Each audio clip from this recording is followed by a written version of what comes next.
Get ready to reimagine the future of humanity and unlock your true potential.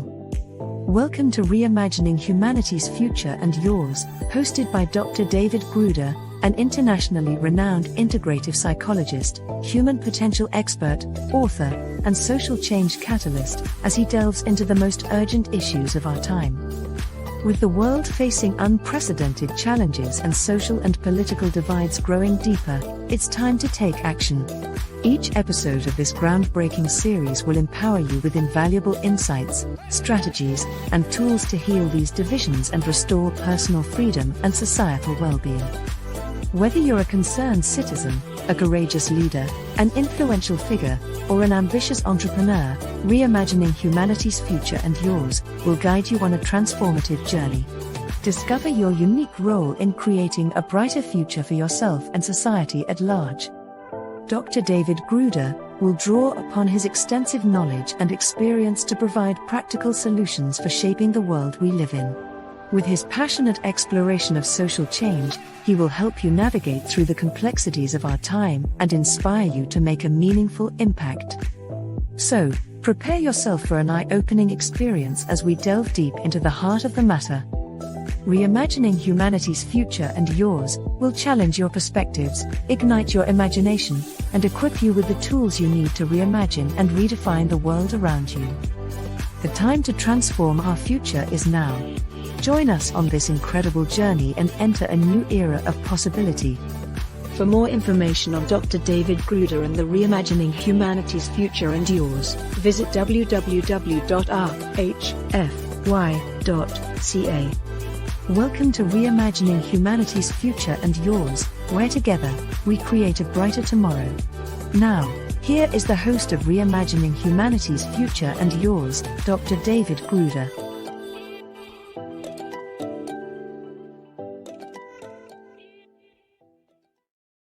Welcome back to the Reimagining Humanity's Future and Yours show on the X-Zone Broadcast Network.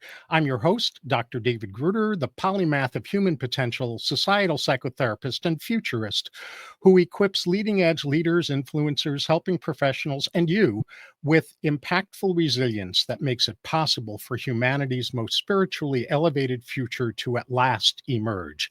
The title of this episode is Reimagining Work, Sharpening Your Purpose Lens for Next Level Success. The business world is changing fast, and this means most of us are overdue to overhaul our vision so it integrates our personal purpose, career trajectory, and workplace choice. In this episode, we'll delve into ways to uplevel your human skills as AI shapes your work roles and how organizations must be redesigned to shatter stagnation and support thrival. Open your doorway to next level success for yourself and your workplace. Forging genius in today's work chaos, you're about to meet Alyssa K. Borden, a global HR strategist and founder of SuccessBridge with an Executive MBA and an MS in negotiation and dispute resolution.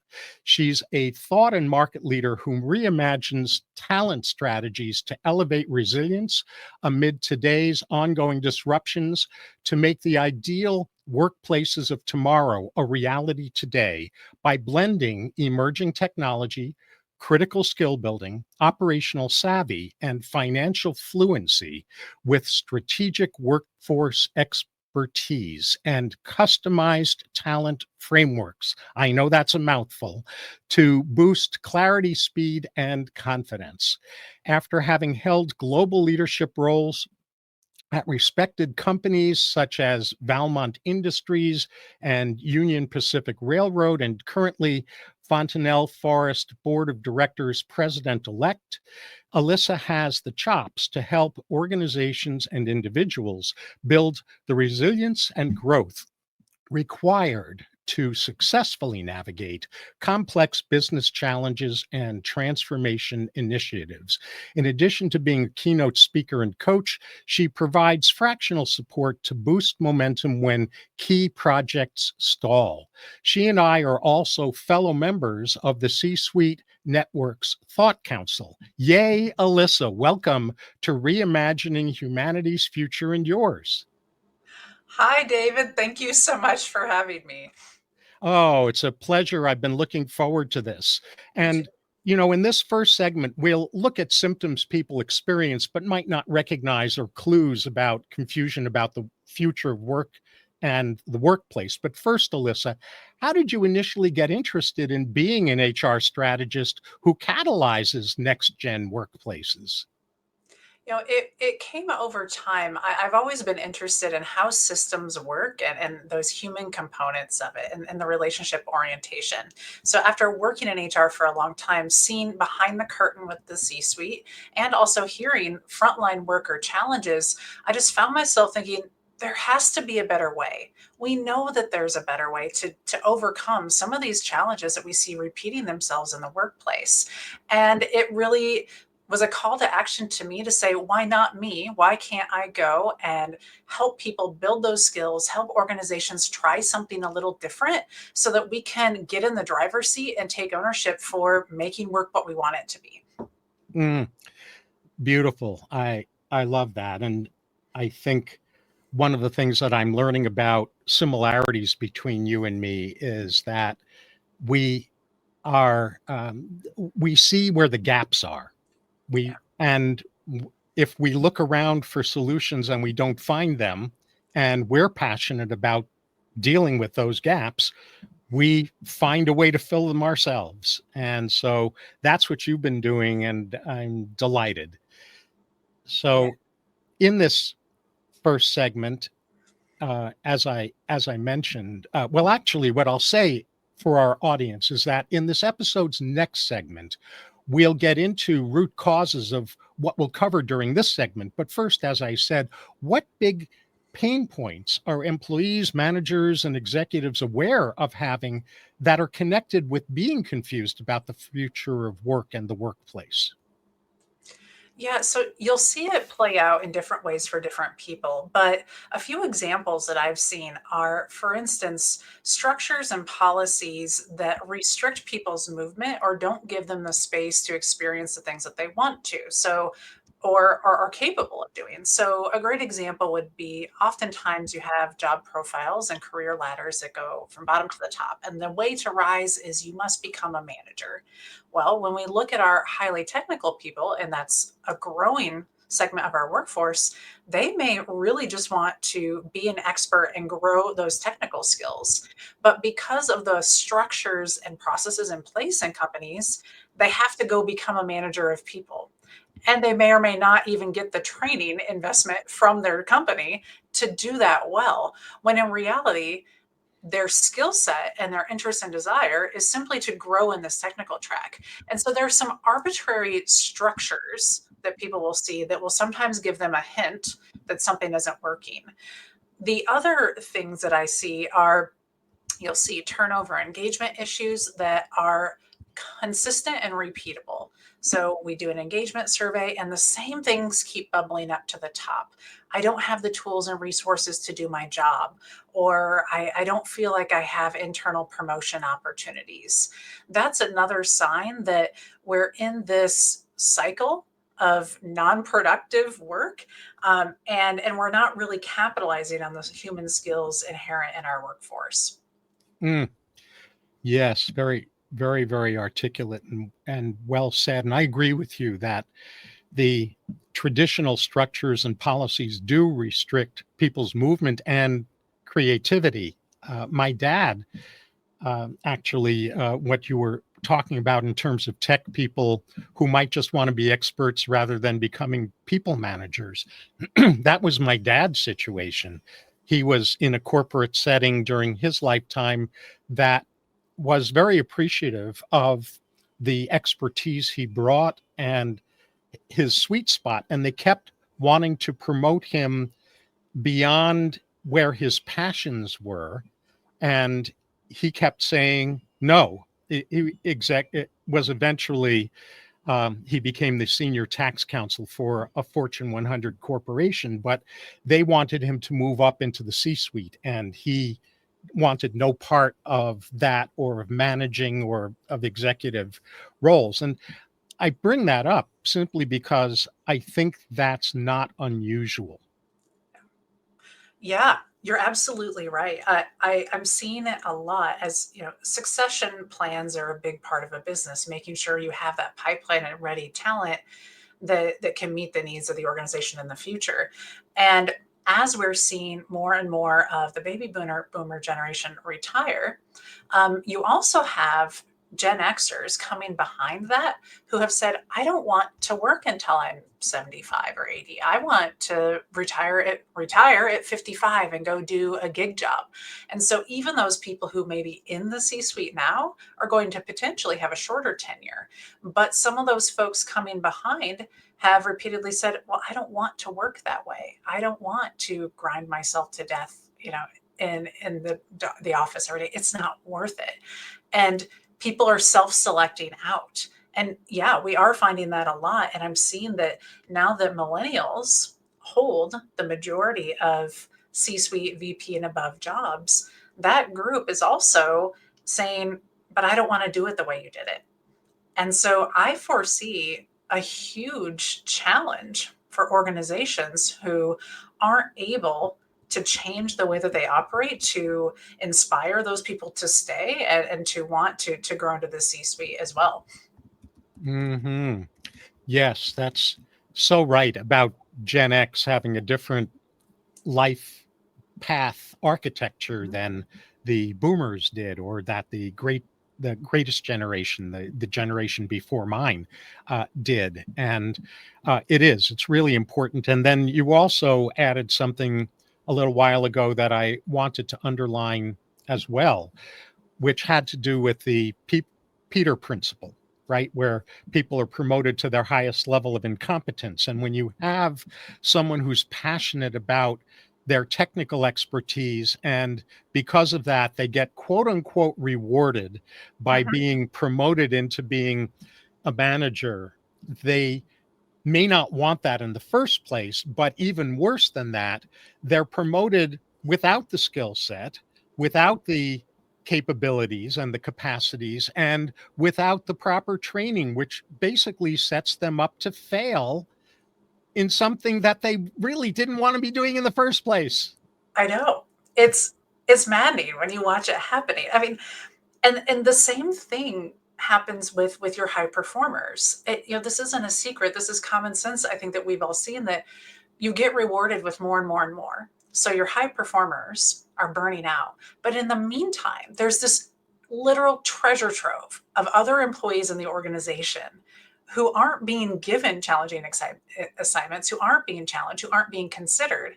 And then the organization is trying to go externally to fill these roles and sometimes spending a year or more. I've seen some job openings go for an incredibly long time when in reality, time would be better spent, money would be saved by simply investing in and capturing the human skills that you have inside your organization and not taking it for granted. It's really fascinating, and especially as technology comes into play.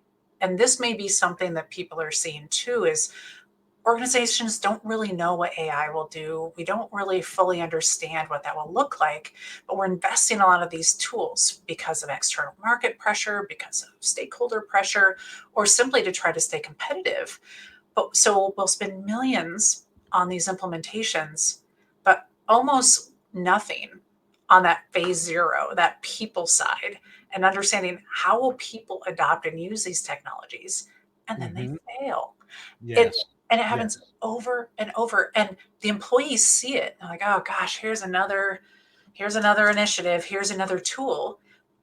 Even though in reality, if invested well and built well, it would solve a lot of their pain points at work. But they've Exactly. lost credibility and Well, trust. yes. And well, the rest of this episode dives into the root causes of what Alyssa and I were just discussing, and what to look for in a solution, and Alyssa's version of that solution. After a short break, my brilliant guest, next gen workplace thrival expert Alyssa K. Gordon, and uh, I'm sorry, not Gordon, Borden. My That's goodness, right. Borden and I will explore less recognized reasons behind why the nature of work and workplace needs are changing in profound ways that are creating confusion in employees, work teams, managers, and executives. I'm Dr. David Gruder. This is the Reimagining Humanity's Future and Yours show on the X Zone Broadcast Network, and we'll be back momentarily.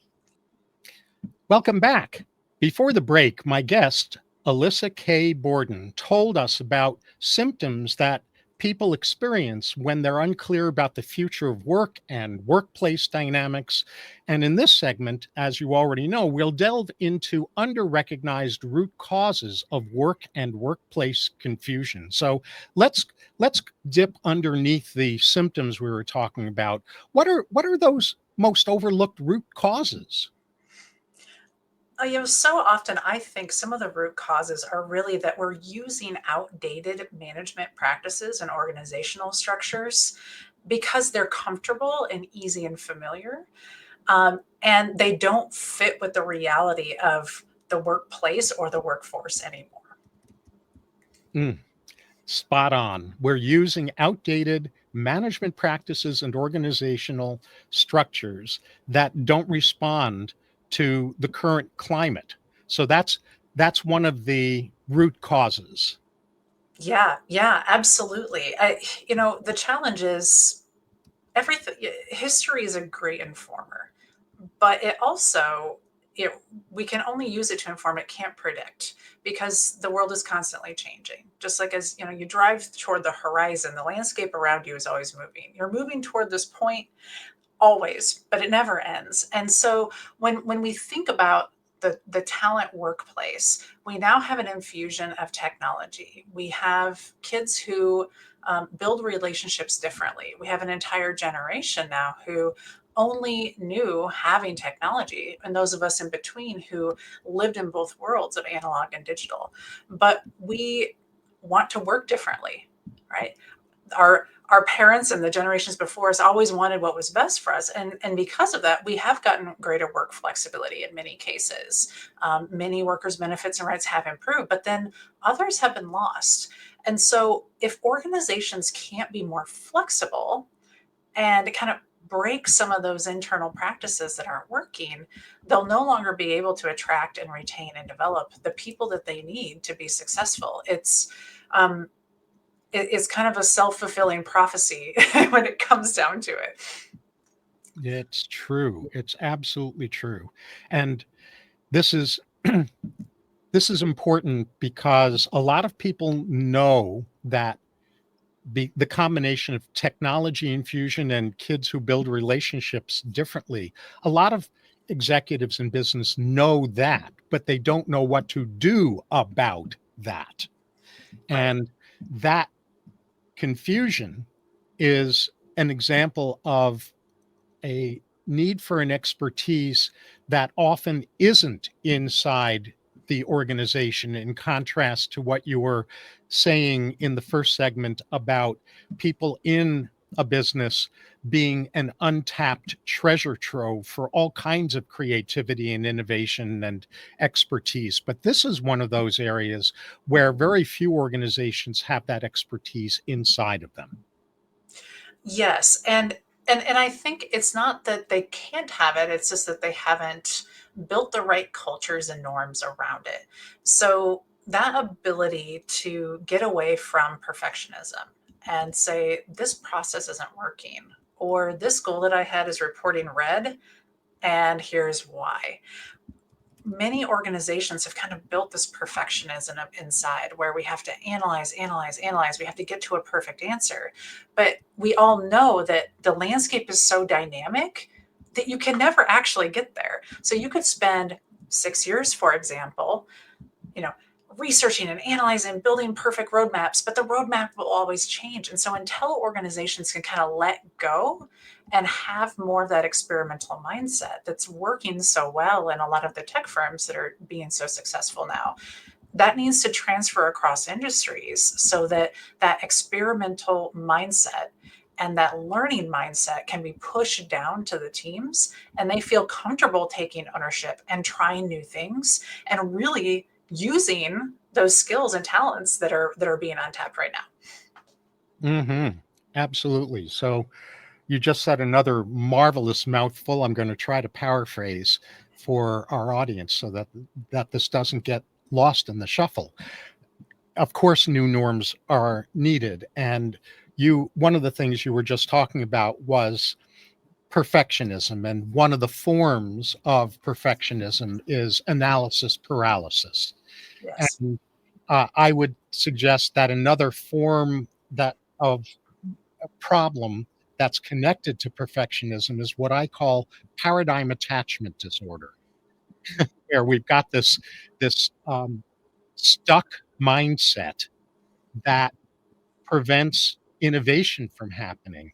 And that, I think, in turn, is why, when you talk about the experimental mindset, why there's been a rise in recent decades in forward-looking companies about wanting to encourage what in some circles is called intrapreneurship, an entrepreneurial mindset inside of a non-entrepreneurial larger company. And of course, what has to go along with all of that is a learning mindset, as you said. Um, I I have another kind of connected question in terms of root causes, but before I get to that, was there something you wanted to add to my attempt to summarize what you were just saying? Yeah, I have been recently leading a lot of workshops under the theme of job crafting, which is basically that idea of bringing that entrepreneurial mindset inside of corporate organizations. We glorify, that person in a hoodie who goes out and starts this billion-dollar business on their own, but the reality is that critical thinking, resilience, relationship orientation, creativity, social influence, all of those skills are the ones that are really going to differentiate humans inside of organizations. As technology starts to take away a lot of that kind of rote, boring, transactional work that we all hated to do anyway. So, yes, I've been having really exciting discussions with people on job crafting. And what has been fascinating to me is how many people just haven't felt like they've had that opportunity. And it's all about tiny, low risk moves. Even inside an organization that's very controlling, people have a lot more ability to test and try that entrepreneurial mindset than they think. Yeah, yeah. Well said, and that's a great kind of sneak preview for what we'll go into in more detail in the next segment about solutions, where job crafting is part of what to look for in a solution. So let's let's double back to that. I Yeah. think another root cause that I want to make sure that we touch on in this segment, at least briefly, is the way that the HR department really got hijacked, because the original version of HR was supposed to be nurturing and developing people. And over time, what was thrown on the shoulders of HR was becoming the compliance police. And wouldn't you say that that kind of incompatibility of those dual roles is also a root cause of why we have this kind of confusion today in the workplace? Yes, I would agree. As an HR professional and someone who's been trying to elevate the seat of HR for a long time, um, those compliance pieces get in the way because they create this narrative in managers' minds that this is what HR is for. And we're here to check boxes and, put on fun events for the party people and the compliance police. That's not what HR is. I mean, most companies, one of their largest line items is people cost, between salary, benefits, and all of the like. So, but yet HR isn't included as a key business partner, right? It's just assumed that managers across these other specialties are going to understand and know how to workforce plan, how to develop, how to upskill. And in many cases, great people do know that in isolation, but they're not doing it on a holistic strategic level. And that's where, HR's responsibility to speak in terms of the business, not just in terms of, hey, we're here to have fun and develop. Here's what it means in terms of return on investment when we do these things. Here's how we save money. Here's how the company grows and becomes more productive because we invested in these things. So that's the challenge for HR to demand that seat at the table and represent it well in terms of business outcomes so that we can change that mindset inside companies on how we're Mhm. looked at. Yes.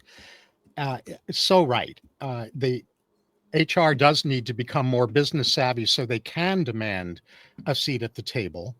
And of course, as you know, a lot of HR professionals in their training are trained in HR. They're not trained in business savvy, right? Yes. And that's uh, I think very, very important. And it also ties in with something that I wish we had more time to talk about in this segment, or at least in this episode in general, which has to do with this kind of two fundamentally incompatible hats in HR. And archetypally, those are a role conflict between the steward archetype and the lover archetype. And I've got to say briefly what I mean by that. The steward archetype in business is the compliance police, in the sense the steward is responsible for stability, predictability, organization, and standards in an organization. And all of those things are really, really important, but they shouldn't be occupied by people who are responsible for holding the lover archetype in an organization. And the lover archetype in businesses is all about developing people, developing people's capacities, developing high level, productive, enjoyable collaboration and productivity and things along those lines. You can't it's not possible for an executive to wear both the lover archetype hat and the steward archetype hat in a single role. It just can't be done. Like, that is really insightful to think about, because it does feel like, when you're in those high level HR business partner roles, you're having to wear so many hats. You're stretched so thin. Your opportunity to be really good at any of those things is a trade-off, and you're just constantly juggling, and that diminishes your capacity to really have a big impact at your company. Yeah, I went into some detail about that in one of my books, the Nimble Company, about the archetypal configurations in executive teams and what's missing. So after another short break, we're going to get to the heart of the matter, which is what to look for in a solution that can resolve the root causes of work and workplace confusion. And as I mentioned, you have already, Alyssa, given us a sneak preview of part of what we'll delve into in the next segment. And so, with that, I'm Dr. David Gruder. This is the Reimagining Humanity's Future and Yours show on the X Zone Broadcast Network, and we will continue momentarily. And we're back. Before the break, my guest, who is a real thought leader in the future of HR, Alyssa K. Borden, and I delved into less recognized but vitally important root causes of work and workplace confusion. And as I mentioned in this segment, we'll discuss ingredients to look for when you want to be prepared to thrive in next gen work and next gen workplaces, as not only as personnel, but as a manager, as an executive, etc. So, Alyssa, what ingredients should employees, work teams, managers, and executives look for when they want to thrive at the forefront of the profound changes in the nature of work and the workplace that are rapidly emerging? For me, one of the things that gets in the way and is a thing to look for is decision rights. Do people feel like they have the opportunity to make decisions in their roles? So oftentimes there are lines of bureaucracy. So the more that managers can give back to their employees and entrust them to make decisions, the faster you can get to different outcomes and experimentation. And that kind of ties into another thing to look for, or to start to build, is that flexible experimentation mindset, being able and willing to take small changes and have fun with it, right? Don't get caught in the perfection. Just test and try in real time all the time, and then collaborate and communicate across silos. Those are huge opportunities as organizations grow through M&A. And we're having a lot of that right now in this phase of business, at least in the US that I've seen. And so more and more silos going up means you have less information exchange, more duplication of efforts, and more walls. So the more people can communicate out, the more they'll be able to start making headway and finding out that improving out that the old ways weren't working. But they've got solutions in their back pocket that they can test and try without it being a huge lift. Mm-hmm. This also deserves to be unpacked. So let me attempt to do that. First of all, you talked about three things: decision rights, flexible experimentation mindsets, and cross-silo communication and synergy. So with the decision rights, it's about the fact that entrusting people to make decisions in their scope of responsibility gets to better outcomes faster. And so the question there becomes, what needs to be done in order for people to be trustable with those decisions? And that's part of what to look for in a solution to this, is expertise like yours that helps people develop trustworthiness in that sense, and helps managers and executives let go of the micromanaging. The flexible experimentation mindset, that whole notion of having fun testing and trying small changes and doing that all the time, that's kind of the entrepreneurial mindset, the innovation and creativity process. And the cross silo communication and synergy, because you've got these silos, you have not only duplication of effort, but you have untapped creativity, where some creative things are being done in one silo that could be adapted in another silo, but the other silo doesn't even hear about those things, let alone know how to implement those kinds of changes. So those are huge, and I thought they were worth underlining: decision rights, flexible experimentation mindset, and cross-silo communication and synergy. What else should people be looking for in a solution to these issues? I'm a big believer in the fact that we need to look internally within ourselves, and that needs to go all the way up to the top. So the more we can ask, is this an ego-driven decision? Am I not giving this person responsibility, or am I not even spending time with this person to understand their interests, their needs, their capabilities? Is that because I'm making assumptions, or is it because I'm afraid to let go of something? So the more that leaders can take a step back from the day to day, and I get that's really hard. We're talking about people with an incredible amount of responsibility for their employees, their communities that they serve in their businesses. However, when you get to those leadership levels, that's the job, that thinking big picture, taking a step back and really understand what are the drivers and things going on that are getting in the way. And then not making assumptions, involving people along the way, I think is a critical component.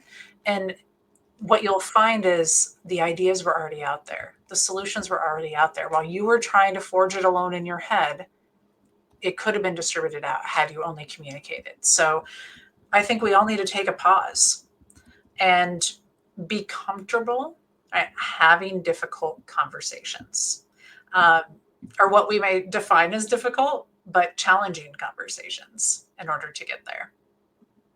Mm-hmm. Yes. So I love how you've worded the specifics, or at least some of the specifics of the old saw about work on your business, not in your business. Yes. And this is part of the looking within ourselves as leaders, making it part of our job description to take a step back from the day to day, to think big picture and understand the drivers, and to take time to involve people along the way, because solutions we don't need to come up with that we would love are already out there if we just have those kinds of quote unquote challenging conversations. And of course, what you're pointing out between the lines is that a lot of leaders have never been trained in how to have those conversations in good ways. So they either avoid having them, or they come in like bulls in a china shop, and with good intentions, oftentimes they end up doing damage unintentionally. So this is massive. And of course, you're also mentioning ego-driven decisions. One of my sound bites is leaders lead at the level of their self-development limitations despite their highest intentions. And so this is another part of what to look for in a solution is expertise that helps executives be effective at looking within themselves and effective at having those challenging conversations. Yeah. And it takes a lot of humility to do that. But in reality, you hired good people for a reason, right? You have this team full of people for a reason. And so why wouldn't you use it? It's just, getting caught up, I think, in the pressures and the speed. We're taking too long contemplating when we could be trying and trusting and getting things done. I would be curious from your perspective, some of those psychological components, Dr. David, how does that happen in leadership where we perpetuate these things that we know don't work, and we didn't want to perpetuate from maybe the leaders that we learned from, but it still keeps playing out generation after generation within these workplaces, much to the detriment of the organization overall. Yeah. Wow. We could devote an entire episode to you and me Just to discussing that. I'll try to offer a soundbite response for now. A lot of people who get into leadership roles are unaware that part of their motivation to do that is they're trying to redeem themselves.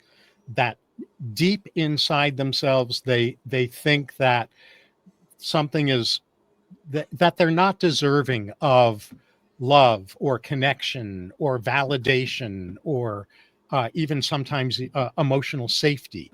That they're trying to prove that they have validity, that they're worthwhile. And leaders who are leading from a need to prove their validity are leaders who end up making lots of decisions and doing lots of actions that undermine their higher intentions. So that's kind of a short answer. Those what I call those is an ego's redemption plan. You were talking about Oh, operating from ego earlier. The ego's redemption plan is not a spiritual redemption plan. It's a I have to prove myself. And leaders are, in my experience, almost never helped to uncover their ego's redemption plan, let alone get free from those. But when I've helped leaders accomplish that, they become capable of doing all of the things you were just describing are important for leaders to be able to do. So that's my wow. short response to your question. It's fascinating. Yeah, we could probably talk for an entire episode about, and then, how that plays out and the people that they're leading and the people that they're training and the norms and cultures that get built around it. It's workplaces are incredibly fascinating. And I think if you approach it with that mindset, whether as an employee or a leader, it just makes the opportunities start to come out and get through that stress and look at it as we've got a long list of opportunities here. How can we start to portion those out to others so that we get further together, and Mhm. remembering that team aspect versus the I solo aspect. Yes, for sure. So as we come to a close, toward a close to this segment, I want to double back just as a bookmark to remind our audience that Another thing to look for in a solution that Alyssa touched on in the last segment had to do with job crafting, entrepreneurship, critical thinking, creativity, all of those kinds of things. And then what we didn't touch on in this segment as well is aligning personal purpose with our role's true value to the business, with the business's true value to those it serves in specific, and then to society in general. And that's another kind of alignment. I call it vertical integrity. That's really important to be looking for in a solution. And so after our upcoming break, we'll return for our episode's final segment, during which I'll be asking Alyssa to reveal how she helps personnel and companies step into their best possible future. You ready to do that in the next segment, Alyssa? Yep. Great. I can't wait to hear about that. I'm Dr. David Gruder. This is the Reimagining Humanity's Future in Yours show on the X Zone Broadcast Network, and we will return shortly. Well, before the break, next gen workplace thrival catalyst, Alyssa K. Borden. I just gave you a new title. Sorry. All right. Sounds good. And I discussed ingredients to look for when you want to thrive at the forefront of the profound and rapidly emerging changes in the nature of work and the workplace. As I already mentioned, during this final segment of this episode called Reimagining Work, Sharpening Your Purpose Lens for Next Level Success, Alyssa will tell us how she provides what we suggested in the last segment that you look for. I'll then let you all know the best way to access and discover Alyssa's marvelous resources and get in touch with her. And after that, we'll each share the big takeaways we hope you've gained from this episode, followed by my closing comments. So, Alyssa, how do you help businesses not only embrace the future of the workplace, but thrive in it? I would say where I start is helping them get a realistic view of where they are. So often we're focused on these future ideas and getting all this input from a million different places, our cell phones, our emails, other consultants. The reality is taking a pause and really taking a catalog of where are we starting from? Not the values written on the wall, because sometimes those don't live out in exactly the way that we think. Usually. Pull in all the data, talk to the people, and just get real and transparent about the challenges and realities of where you are. I think that that is such a critical component. And getting out of the storytelling and the narrative that often happens in business and is important, right, to catalyze change, and just getting really honest about where we are. That for me is step number one. It absolutely is step number one. There's no question about it. When I've been brought in to do organizational analyses in order to make recommendations for up-leveling, that's got to be the starting place. Yeah, for sure. So that's the first step. And that's the first step in what you provide. What do you do from there? For me, and this is where it diverges depending on the organization. So usually that analysis will help us start to identify through workshops, through brainstorming, through even just gathering all the data that exists on where do we want to be and what is that gap. So assessing that gap between the real current state and where we want to be is really the next piece. And I work really closely with stakeholders to identify that work. And then my role is really to lean in on the people side. Yes, technology is important and I love technology, but I come in and say, what is the art of the possible when it comes to our people? What are some of those core foundational mindsets or practices that are lacking for whatever reason inside the organization that are causing that gap and could make us jump very quickly to some wins and some successes toward that bigger vision? Mm-hmm. And so this is so important. I want to underline it as well. Of course, the second step depends on the organization. Yeah.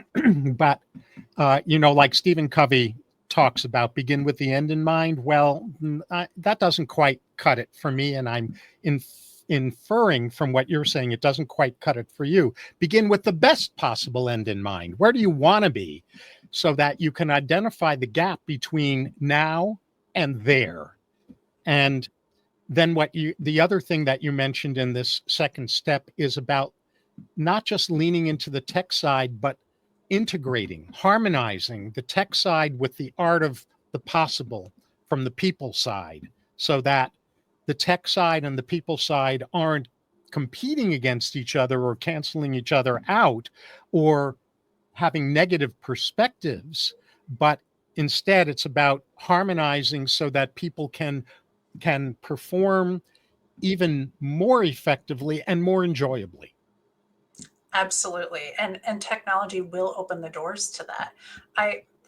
I've been working inside organizations for a long time and spent a lot of one-on-one time helping and coaching people, individuals. And there's always something. There are those tasks that you love to hate, right? They're there on your task every day, and people complain about them. They show up in surveys. You're begging for extra resources to do them.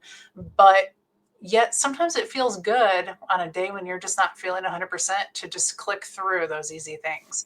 And so what I'm really striving to do is help people develop a different mindset that they may not have experienced before, which is I have to be continually trying and changing and not looking at change as an event, right? But this ongoing state of being. And because the reality is that is not just workplaces, but our lives with technology.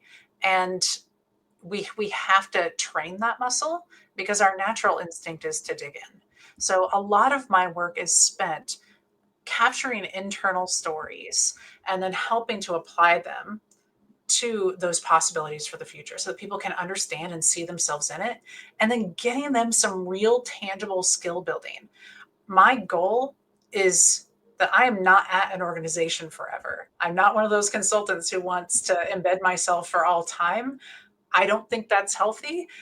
My goal is I'm taking on tangible work, proving the art of the possible, but in the end, I'm leaving behind people who can carry that mission forward and scale it, because that is how true change happens. It's through individual networks of people and small exchanges and small little bits of empowerment that make these organizations much more quickly become a thing. It doesn't have to be a top-down narrative pushed by HR. It needs to come from the people.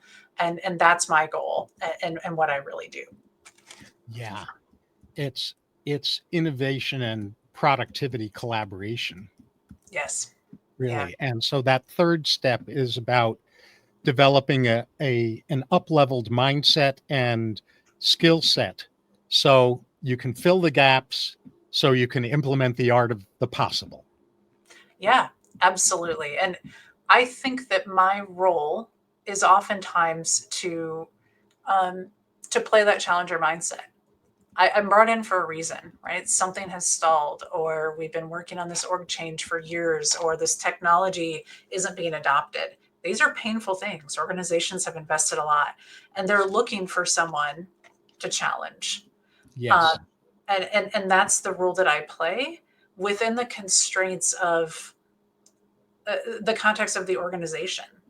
And there may be things that don't work for them that work for others. And my job is to have those challenging conversations and then explore what would actually work in this scenario in what order, knowing that the world will always be changing.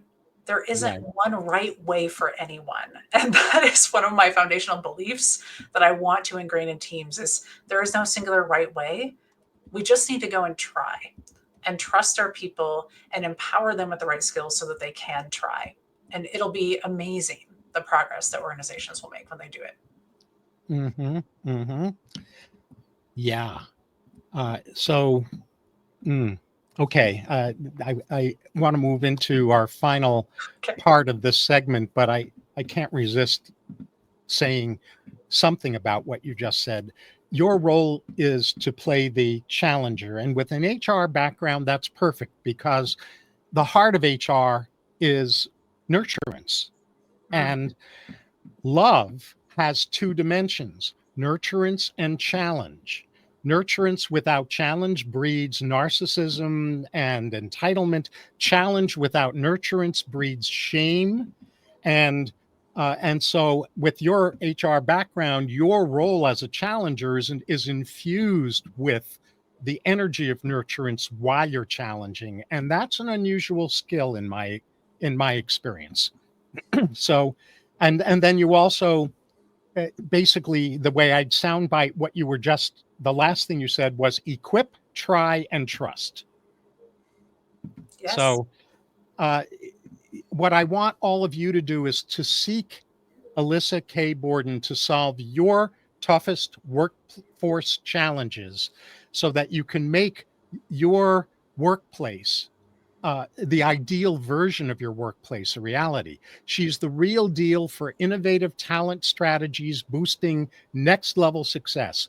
Visit successbridge.net, successbridge.net to explore her methodologies and contact her. And you can also follow Alyssa Borden's thought leadership on LinkedIn. So again, that's successbridge.net, not .com. So very quickly, literally in one short, non-run-on sentence, what's the big takeaway you want the audience to take from this episode? Work doesn't have to be this way. It can be better, and we can do it together. Beautifully, beautifully said. And mine is AI is finally fixing HR's big challenge, how to shed being the compliance police so HR can truly fulfill its intended role of nurturing and developing and challenging personnel teams and company cultures. Again, make sure you like that. Yeah, that was good. So again, make sure you visit successbridge.net and follow Alyssa on LinkedIn. Thank you so very much, Alyssa, for bringing your wisdom about how HR can finally fulfill its vast potential and how you can help as an external expert help these companies really step into fulfilling their vast potential. And thank you for being here on my show. Thank you so much. This has been so fun, and like you said, we could talk on some of these tangents for hours. So I And maybe appreciate I'll you. have you back for us to talk about some of those tangents. That'd be great. Well, thank you so much. Sure. And thank all of you for joining me for this episode of Reimagining Humanity's Future and Yours on the X Zone Broadcast Network. This has been Dr. David Gruder, the polymath of human potential, societal psychotherapist, and futurist who equips leading edge leaders, influencers, and you with impactful resilience that makes it possible for humanity's most spiritually elevated future to at last emerge. I invite you to explore my main website, drgruder.com. That's drgruder.com, where you'll find a link to watch or listen to all of this show's episodes, as well as a link to the Center for Enlightened Self-Sovereignty, which is helping to dissolve divisiveness by reuniting individuals, businesses, nations, and humanity so we can at last usher in the age of what I call spiritual self-sovereignty that serves us all. The world needs you. Your nation needs you. Your business needs you. Your loved ones need you. You need you. Boost your impact in helping the future you most want to emerge.